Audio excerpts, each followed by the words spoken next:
વિદ્યાર્થી મિત્રો, આજે આપણે ધોરણ 11 સમાજશાસ્ત્રની અંદર સામાજિક વ્યવસ્થા જોઈશું. પણ સામાજિક વ્યવસ્થા જોતા પહેલાં આપણે આગળના બે ટોપિકની અંદર કયા કયા મુદ્દા વિશે જોઈ ગયા એની હું તમને ટૂંકમાં માહિતી આપી દઉં. તો સૌથી પહેલાં તો આપણે જોઈ ગયા સમાજશાસ્ત્રનો અર્થ, તેની વ્યાખ્યા, સમાજશાસ્ત્રનો ઉદ્ભવ અને તેનો વિકાસ. બરાબર. અને આ વિકાસ કરવામાં કયા કયા સમાજશાસ્ત્રોએ યોગદાન આપેલું છે એના વિશે પણ આપણે જોઈ ગયા છે. ત્યાર પછી આપણે બીજો ટોપિક લીધો. એ બીજા ટોપિકની અંદર આપણે જોઈ ગયા છે સમાજ વિશે જોઈ ગયા, સમૂહ, સમુદાય, સામાજિક નિયંત્રણ, સામાજિક ધોરણો, સામાજિક ભૂમિકા, દરજ્જો. બરાબર. આ બધા મુદ્દા વિશે આપણે જોઈ ગયા છીએ. તો હવે આજે આપણે સામાજિક વ્યવસ્થા વિશે જોઈએ. પણ આ સામાજિક વ્યવસ્થા વિશે આજે આપણે જોઈએ છીએ, પણ તમારે સતત આગળના ટૉપિકનું પુનરાવર્તન કરતું રહેવાનું છે. બરાબર. જેમ જેમ આપણે આગળ ટૉપિક ભણતા જઈએ તેમ તેમ પાછળના પણ મુદ્દાઓનું સતત પુનરાવર્તન થાય એ તમારે ખાસ જોવાનું. એટલે એનું વાંચન પણ તમારે સતત કરતું રહેવાનું, વિડીયો પણ સતત જોતું રહેવાનું છે. બરાબર. તો જ તમે તેને વ્યવસ્થિત રીતે સમજી શકશો. હવે જુઓ, સામાજિક વ્યવસ્થા એટલે સમાજની અંદર કેવી વ્યવસ્થા છે એ આપણે જોઈએ. પણ એની પહેલાં હું તમને થોડીક એક પ્રસ્તાવના આપું છું. એ પ્રસ્તાવનાની અંદર પહેલાંના સમયમાં સમાજ વ્યવસ્થા કેવી હતી એ હું તમને ટૂંકમાં સમજાવી દઉં. બરાબર. તો પહેલાંના સમયની અંદર શું હતું કે એ સમયે 4 વર્ણ વ્યવસ્થાની વ્યવસ્થા કરવામાં આવી હતી. તો એ 4 વર્ણ વ્યવસ્થા, બરાબર, જેમાં બ્રાહ્મણ, ક્ષત્રિય, વૈશ્ય અને ક્ષુદ્ર, આ 4 વર્ણ વ્યવસ્થા હતી. તો એમાં જે ક્ષુદ્ર લોકો હતા એમની પરિસ્થિતિ કેવી હતી? તો ખૂબ જ દયનીય હતી. કેમ કે સમાજની અંદર એમને બીજા સમાજમાં જે સ્થાન મળે છે એ સ્થાન એમને મળતું ન હતું. એટલે કે અધિકારો એમને પ્રાપ્ત થતા ન હતા. જેમ કે શિક્ષણના અધિકારો એમને આપવામાં ન આવતા હતા. સામાજિક જે ધાર્મિક ઉત્સવો હતા એ ઉત્સવની ઉજવણીમાં પણ એમને અધિકાર મળતો ન હતો. એટલે અમુક જે અધિકારો માનવને મળવા જોઈએ એ અધિકારો એ માનવ હોવા છતાં એમને માનવતાના અધિકારો પ્રાપ્ત થતા ન હતા. પણ એ સમયમાં શું થયું? આપણા બાબા સાહેબ આંબેડકર કે એમણે ભણી ગણીને જ્યારે વિદેશમાં ગયા અને વિદેશમાં જઈને એમણે ત્યાંની સમાજ વ્યવસ્થા જોઈ ત્યારે એમને એવું લાગ્યું કે ખરેખર આપણા ભારતીય સમાજ વ્યવસ્થા છે એ ભારતીય સમાજ વ્યવસ્થા જેવી બીજા કોઈ દેશમાં વ્યવસ્થા છે નહીં. એટલે એમને લાગ્યું કે આપણી ભારતની જે સમાજ વ્યવસ્થા છે એમાં પરિવર્તન લાવવું જરૂરી છે. તો જ આવો જે સમાજ છે એ સમાજને આગળ લાવી શકાય. એટલે કે એ સમાજને આજે આપણે કયા નામથી ઓળખીએ છીએ? એસટી અને એસસી સમાજના નામથી ઓળખીએ છીએ. બરાબર. હવે એમનો વિકાસ કરવા માટે, સમાજમાં એમને પણ માનભર્યું સ્થાન આપવા માટે અને બીજા સમાજોની જેમ એમને પણ એમના સમાજનો વિકાસ થાય, એમના પોતાનો વિકાસ થાય અને માનવના અધિકારો બીજાની જેમ એમને પણ પ્રાપ્ત થાય, એટલા માટે બાબા સાહેબ આંબેડકરે એમની માટે કાનૂનની વ્યવસ્થા યોજી. અને આ કાનૂનની વ્યવસ્થા દ્વારા એમને પણ સમાજમાં માનભર્યું સ્થાન મળવા લાગ્યું. તો મિત્રો, હવે આજે આપણે સામાજિક વ્યવસ્થા કેવી હતી એ હવે જોઈએ. એટલે આજની તારીખમાં હવે સમાજ વ્યવસ્થા કેવી છે એ આપણે હવે વાત કરીએ છીએ. તો આપણો ત્રીજો જે ટૉપિક છે સામાજિક વ્યવસ્થા અને સામાજિક રચનાતંત્ર, એમાં સૌથી પહેલાં સામાજિક વ્યવસ્થા વિશે જ આપણે આજે જોઈશું.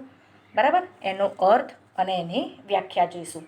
જુદા જુદા સમાજશાસ્ત્રીઓએ સામાજિક વ્યવસ્થાની જે વ્યાખ્યા આપી છે એ પણ એમના મતે કેવી વ્યાખ્યા આપી છે એ પણ આજે આપણે સમજવાનો પ્રયત્ન કરીશું. બરાબર છે. તો સૌથી પહેલાં આપણે પ્રસ્તાવના જોઈ લઈએ.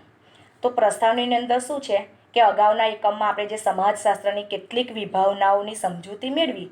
બરાબર. એ સમજૂતી ઉપરથી આપણને લાગે છે કે વિશાળ માનવ સમાજમાં આપણે જ્યાં જ્યાં નજર નાખીએ ને ત્યાં માનવીની જરૂરિયાતોની પૂર્તિ માટે અનેક વ્યવસ્થાઓ અને પેટા વ્યવસ્થાઓ જોવા મળે છે. બરાબર. વ્યવસ્થા અને પેટા વ્યવસ્થા. જો આ વ્યવસ્થા ના હોય ને તો કોઈ પણ કાર્ય છે ને એ વ્યવસ્થિત ના થઈ શકે. એટલે કાર્યને વ્યવસ્થિત કરવા માટે, કાર્યની સફળતા માટે સૌથી પહેલાં શું જરૂરી છે? તો વ્યવસ્થા. બરાબર. આપણે કોઈ પણ કાર્ય કરીએ પણ એની જો વ્યવસ્થા એટલે ગોઠવણી આપણા શબ્દોમાં, તો એનું વ્યવસ્થિત કોઈ પણ કાર્ય આપણે કેવી રીતે કરવું છે, એની શરૂઆત ક્યાંથી કરવી છે, ક્યારે કરવી છે, કેટલા સમયમાં એ કાર્ય પતાવવાનું છે, જો આની ગોઠવણી આપણે ના કરીએ તો એટલે કે એ વ્યવસ્થા ના કરીએ તો આપણું કાર્ય સફળ થાય નહીં. એટલે આ વ્યવસ્થા એ ખાસ જરૂરી છે. તો વ્યવસ્થા અને પેટા વ્યવસ્થા એ બંનેની પૂર્તિ માટે અનેક વ્યવસ્થાઓ આપણને જોવા મળે છે. જેમ કે એક એક્ઝામ્પલ આપું કે કુટુંબમાં પિતાનું સ્થાન. બરાબર, કુટુંબની અંદર આપણા જે પિતા જે છે એમનો મુખ્ય હેતુ કે ધ્યેય હોય છે. શું હોય છે કે એના પરિવારના જેટલા કંઈ સભ્યો છે એ બધા જ સભ્યો એકબીજા સાથે હળીમળીને રહે અને એકબીજા સાથે એ પોતે જે કંઈ આંતરક્રિયાઓ કરે છે એ આંતરક્રિયા સંબંધો એ સાચવી રાખે, એ એનો મુખ્ય હેતુ હોય છે. એટલે કે બાળકનું જન્મ, બાળકનું રક્ષણ, એમનું પોષણ, એમનામાં સંસ્કારનું સિંચન, આ બધી જ ઊભી કરેલી એક વ્યવસ્થા છે એ કુટુંબમાં છે. બરાબર, અને આ બધા ઉપર ધ્યાન કોણ રાખતા હોય છે? તો પિતા રાખતા હોય છે. તો આ શિક્ષણ સંસ્થા પણ શૈક્ષણિક જરૂરિયાતો પૂરી પાડે છે. જેમ પિતા કુટુંબની તમામ જરૂરિયાતો પૂરી પાડે છે તેવી જ રીતે આપણી શિક્ષણ જે સંસ્થા છે એ શું કરે છે? આપણી શૈક્ષણિક જરૂરિયાતો પૂરી પાડે છે. આમ જોવા જઈએ તો લગ્ન, જ્ઞાતિ, આર્થિક, ધાર્મિક વગેરે જે સંસ્થાઓ છે એ માનવીની જરૂરિયાતો સંતોષતી એક સામાજિક વ્યવસ્થા છે એમ આપણે કહી શકીએ. બરાબર, આપણે જોઈએ કે કોઈ પણ રચના એ જુદા જુદા ભાગોની પદ્ધતિસરની એક ગોઠવણી છે. એક એક્ઝામ્પલ હું તમને આપું કે દાખલા તરીકે કોઈ કાર, જેને આપણે મોટર કહીએ છીએ. બરાબર, એટલે આ જે કાર છે એ કારને બનાવવા માટે કેટલા બધા સ્પેર પાર્ટ જોઈએ. બરાબર, અને એની અંદર આપણે જોઈએ તો મશીન છે, વ્હીલ છે, સ્ટિયરિંગ છે, સીટ છે, ગ્લાસ. બરાબર, આ બધા એના શું છે? વિવિધ ભાગો છે.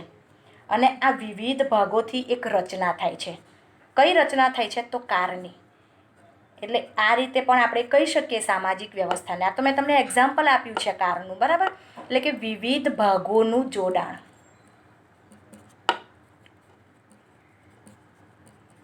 આ વ્યવસ્થા થઈ કહેવાય. આ શું થયું? આપણે વિવિધ ભાગોને જોડ્યા અને એક વ્યવસ્થિત એની વ્યવસ્થા કરી કહેવાય. અને એ વ્યવસ્થા કરી ત્યારે શું ઉદ્ભવ્યું? તો કાર. એટલે કારની રચના થઈ.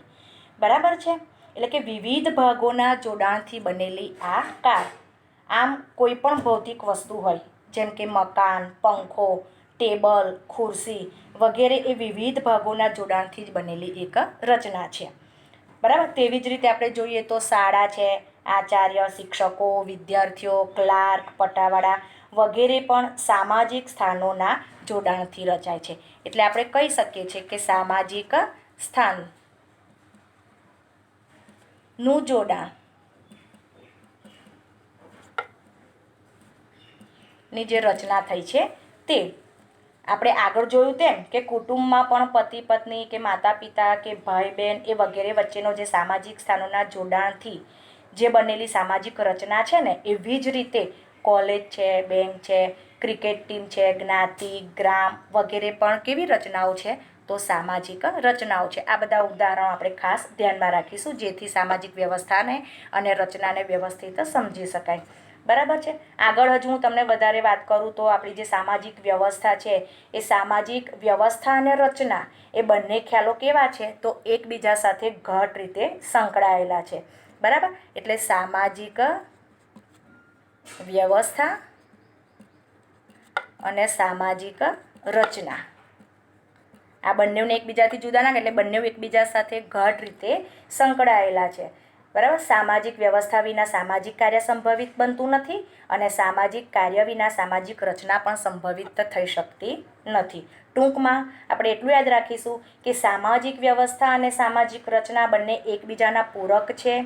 સામાજિક વ્યવસ્થા અને સામાજિક રચના તંત્રને પદ્ધતિસર સમજવા માટે આપણે કેટલાક સમાજશાસ્ત્રીઓએ જે મૂળભૂત વિચાર આપ્યો છે જેના આધારે આપણે આ બંને ખ્યાલોને સમજી શકાય.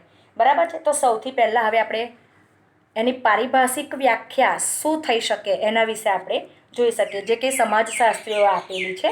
બરાબર, એટલે કે સામાજિક વ્યવસ્થાની. બરાબર, આ સામાજિક વ્યવસ્થાની હવે આપણે વ્યાખ્યા જોઈશું.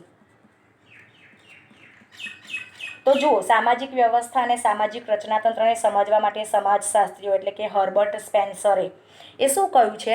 તો હર્બર્ટ સ્પેન્સરે એક માનવ શરીર અને સમાજ, માનવ શરીર અને સમાજ આ બંનેને જોડ્યા છે. કેવી રીતે? હું તમને સમજાવું કે વ્યવસ્થા અને સામાજિક રચનાતંત્ર સમજાવવા માટે આપણા જે સમાજશાસ્ત્રી છે, બરાબર, હર્બર્ટ